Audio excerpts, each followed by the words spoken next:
Hello everyone, আর সকালে ব্রেকফাস্টে খেলাম ছাতুর শরবত। আর এখানে মা রেডি হচ্ছে, মা আর বাবা যাবে মামা বাড়িতে। পুরী থেকে যে জিনিসগুলো আনা হয়েছে সেগুলো তো দেওয়াই হয়নি, তাই সেই জন্যই যাচ্ছে, আজকেই আবার চলে আসবে।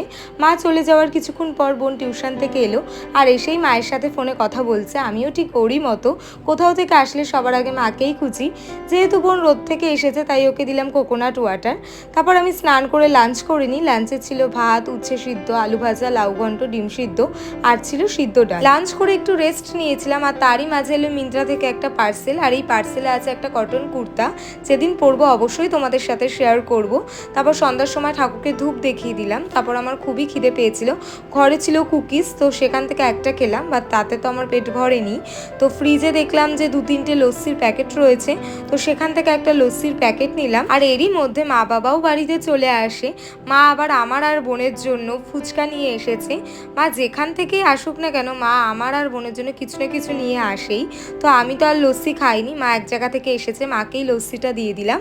আর আমি ফুচকা খেয়ে নিলাম, আর বোনেরটা রেখে দিয়েছি।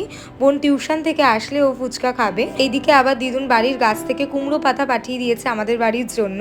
আর মা যখনই দিদুন বাড়িতে যায় না কেন, আসার সময় এই বিরিয়ানির প্যাকেট নিয়ে আসে, বিকজ ওখানে বিরিয়ানির দোকানটা ভীষণই ফেমাস আর খেতেও ভীষণ ভালো।